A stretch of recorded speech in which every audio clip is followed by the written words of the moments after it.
नमस्कार दोस्तों, मैं अमन, आपका होस्ट, आपका दोस्त, आपका साथी एक बार फिर से आ चुका हूँ अपनी कहानी का अगला भाग लेकर। कहानी का पहला भाग बाकी खत्म हो चुका है और अब कहानी सानिया शुरू होने वाला है, जो कि 2007 साल पर आधारित है। इस कहानी में आप 2007 साल के और उसके बाद के माहौल को देखेंगे, समझेंगे, देखेंगे तो नहीं, सुनेंगे, समझेंगे और समझने की कोशिश करेंगे। आखिर में जैसा रिस्पॉन्स मुझको मिला, उससे उत्साहित होकर मैंने इस कहानी का दूसरा भाग भी लिखना शुरू कर दिया था और दूसरा भाग लिखना कंप्लीट हो चुका है। अब मैं अपलोड करूंगा। इसी तरह से आप अपना स्नेह मुझ पर बरसाते रहें और मेरा हौसला बढ़ाते रहें। तो चलिए शुरू करते हैं इस कहानी का दूसरा भाग, जिसका नाम है दिल गलती कर बैठा है और जिसका मुख्य पात्र है सानिया। धन्यवाद। बात 2007 की है। मुझे कॉलेज खत्म किए हुए 2 साल हो चुके थे और पहली बार किसी कॉर्पोरेट कंपनी में काम करने का मौका मिला था। वैसे नौकरी तो मैं 2002 से ही कर रहा था, मगर मैं उसे नौकरी नहीं मानता था। कोलकाता के बड़ा बाजार में आपको मजदूरी का काम थोक के भाव में मिल जाता है और मेरी भी शुरुआत ऐसी एक मजदूर की हैसियत से हुई थी। नहीं, मैं उस काम को छोटा या बड़ा नहीं कह रहा हूँ, मगर बस मेरा मन उस काम में नहीं लगता था, तो इसी कारण मैं उसे नौकरी नहीं मानता था। जब मुझे पहली बार किसी बड़ी कंपनी में काम करने का मौका मिला तो लगा जैसे जिंदगी अब संवर जाएगी, लेकिन हम जैसा सोचते हैं वैसा तो होता नहीं है। जिंदगी हर मोड़ पर हमें चौंकाती रहती है और हम कभी भी उसके लिए तैयार नहीं रहते। पाखी वाले किस्से के बाद मैंने सोच लिया था कि चाहे जो भी हो जाए, मैं कभी दोबारा प्यार के चक्कर में नहीं पड़ने वाला। अपने इसी फैसले के कारण मैंने अपने बाकी के स्कूल के दिन और कॉलेज के दिन बिना इस बला के नजदीक गए ही बिता दिए। बस एक गुस्सा था खुद के अंदर कि मैंने जिसे चाहा उसने मुझे कभी नहीं चाहा, तो अब मैं भी फिर से किसी को नहीं चाहूंगा। मेरे दोस्तों के न जाने कितने प्रेम प्रसंग रहे और कितनों को मिलाने में मेरी अहम भूमिका भी रही, मगर मैं खुद कभी इस दलदल में पड़ना नहीं चाहता, तो कभी पड़ा भी नहीं। सोचा जब किस्मत में शादी होना लिखा होगा तो मुझे भी मेरा साथी मिल ही जाएगा। मुझे याद नहीं पड़ता कि मैंने खुद से कभी भी किसी लड़की को प्रपोज किया हो। पूरे कॉलेज के समय में मेरी एक भी लड़की से दोस्ती नहीं हुई। हालांकि मेरी शक्ल कुछ इतनी बुरी भी नहीं थी कि मैं कोशिश करता तो निराश हो जाता, मगर पाखी के जाने के बाद खुद पर से मेरा भरोसा ही डगमगा गया था। अपनी इस कमजोरी को अपने अभिमान में बदल लिया। कुल मिलाकर सख्त लौंडा बने रहने की भरपूर कोशिश करता रहा। आलम ये रहा कि अक्सर मेरे बाकी के दोस्त हर एक छुट्टियों वाले दिन अपने साथी के साथ मौज किया करते थे और मैं अक्सर घर पर ही पड़ा रहता था। मेरे दोस्त भी गिन चुन कर 3 से 4 ही थे और वो भी अपनी प्रेमिका के साथ ही रहना पसंद करते थे। तो मेरे हिस्से में बस अकेलापन ही था, जो मैंने खुद ही चुना था। लेकिन एक बार जो ठान लिया वो ठान लिया। कभी कोई दोस्त कहता भी कि किसी लड़की से मेरा परिचय करवा देगा, तो भी मैं मना ही कर देता था। बाकी के बाद किसी और के लिए उस तरह के भाव मेरे मन में जागे ही नहीं। कब की जा चुकी थी, मगर मैं उसे भुला नहीं पा रहा था। अब भी किसी और से रिश्ता जोड़ना मेरे लिए पाखी के प्यार से को धोखा देने के समान था और मैं कभी पाखी को धोखा नहीं दे सकता था, चाहे वो मेरे साथ हो ना हो। हर एक आदमी की जीवन में एक दूसरा मौका जरूर आता है जब वो अपने किसी अधूरे काम को पूरा कर सके। वो काम कुछ भी हो सकता है, चाहे कोई गलती सुधारनी हो, चाहे कोई बात पूरी करनी हो या फिर चाहे अपना प्यार ही पूरा करना। ये मौका कब और कैसे आएगा किसी को पता नहीं होता, मुझे भी नहीं था। समय बदल चुका था और अब मोबाइल सेवा अपने पांव पसार रहा था। नोकिया के 3310 मॉडल को भला कौन भूल सकता है। मुझे याद है मैंने जो पहला फोन खरीदा था वो 3310 ही था और साथ में हज का सिम कार्ड। शायद ये वो पहली चीज थी जो मेरे पास मेरे दोस्तों से पहले आई थी। बाकी मामलों में मैं उनसे बहुत पीछे छूट चुका था। उस समय मोबाइल सेवा आज की तरह दुरुस्त नहीं थी। अक्सर ही गलत नंबर से आपके पास फोन आ जाया करते थे।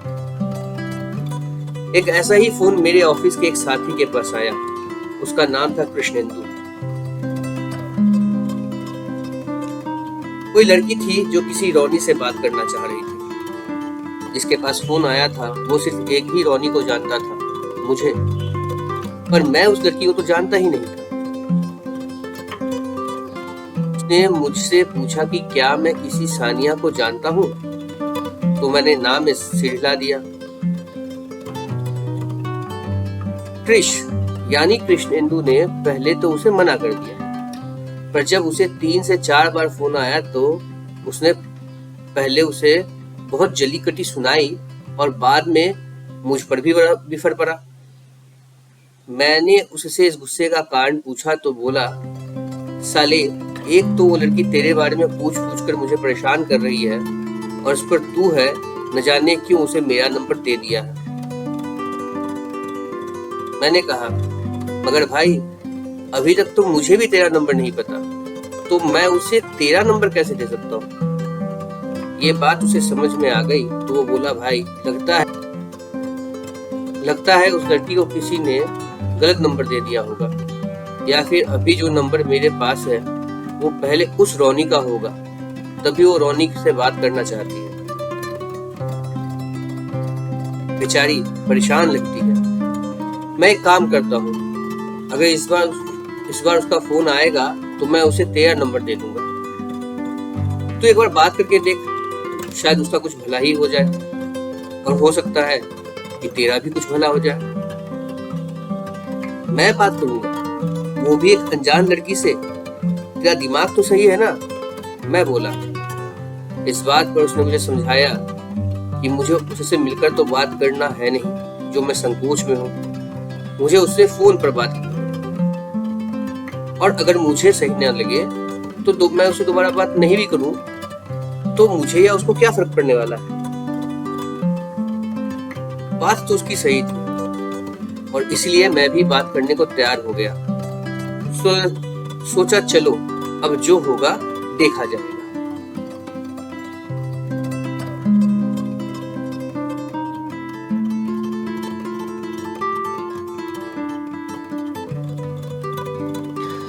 मैं बात करने को राजी तो हो गया, मगर क्या बात करनी है ये तो मालूम ही नहीं है। एक तो मैंने पहले कभी किसी अनजान लड़की से बात नहीं की है और उस पर भी फोन पर बात करने का कोई भी अनुभव नहीं था। लेकिन भैया, हम लड़कों की तो लड़कियों से बात करने के नाम पर ही पेट के अंदर खलबली मच जाती है। से हाँ करने के बाद जाने क्यों अब मैं सानिया के फोन का इंतजार करने लगा था। दोपहर से शाम हो गई और शाम से रात, मगर मेरे फोन की घंटी बजी नहीं। रात को जब हम सभी घर के लिए रवाना हुए तो कृष्णेंदु ने मुझसे पूछा कि कोई फोन आया है क्या। मैंने बड़े उखड़े अंदाज में कहा, कहाँ कोई कॉल आया, तू तो बस मेरी टांग खींचने में लगा रहता है। और उसी बात पर उसे 4 गालियां भी सुना दी।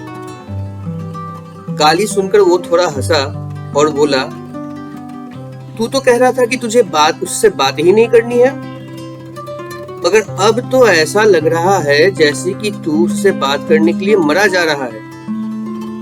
पर तू घबरा मत, वो लड़की भी किसी से बात करने के लिए मरी जा रही है। शायद तुम दोनों की जोड़ी सही बैठ जाएगी। यही सोचकर तो मैंने तुम्हें उससे बात करने को कहा है। ऐसा बोलकर वो चला गया, पर मुझे फिर से उसके फोन के लिए तड़पता हुआ छोड़ भी गया। मैं पूरे रास्ते बस में बैठे हुए उसके फोन के आने की राह देखता रहा, मगर कोई फायदा नहीं हुआ। जब घर आया तो सोचा कि अब अगर फोन आ भी गया तो उससे बात कर पाना आसान नहीं हो पाएगा। खाना खाकर मैं अभी सोने वाला था कि मेरे फोन की घंटी बजी। जान था तो मेरे बड़े भाई ने कहा कि नाम नहीं दिख रहा है। बस इस पर ही मैं झट से खाने से उठ गया और भागकर फोन पकड़ लिया। दूसरी तरफ से किसी ने कहा, क्या मैं विकास से बात कर सकता हूँ? ये सुनकर मेरे अंदर हेरा फेरी वाले परेश रावल की आत्मा जाग गई। फोन रख, तू फोन रख रे बाबा।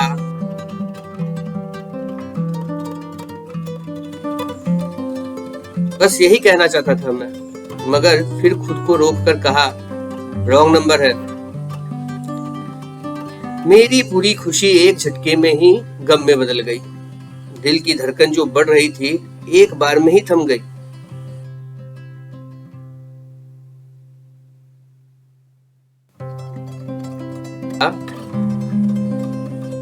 भाई ने मेरी तरफ देखा और पूछा, सब कुछ ठीक तो है ना?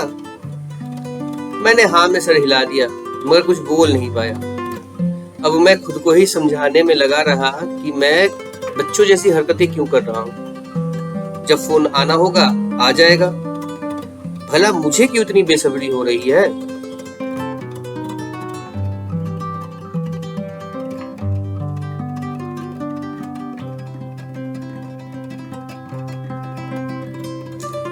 मगर ये दिल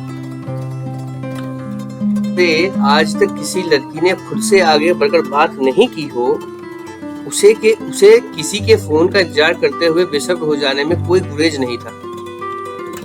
इसी तरह 2 दिन बीत गए, मगर कोई भी फोन नहीं आया।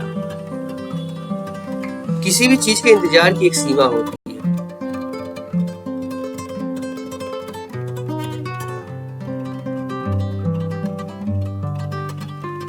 और जब वो सीमा पार हो जाती है तो व्यक्ति का मन उससे उठने लगता है।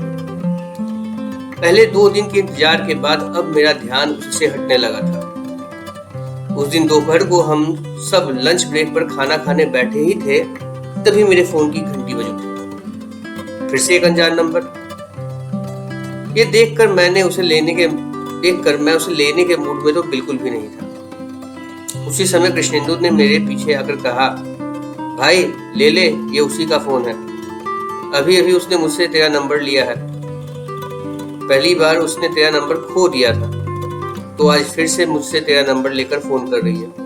और मैं तो खाना पीना सब कुछ छोड़कर भागा और सीधे ऑफिस के बाहर जाकर ही उसका फोन उठाया। दूसरी तरफ से एक बहुत ही मीठी सी आवाज में कोई लड़की बोल रही थी, क्या मैं रोनी से बात कर सकती हूँ? ये मेरे लिए आश्चर्यजनक बात थी कि कोई लड़की जिसे मैं जानता तक नहीं, उसे मेरा नाम पता था।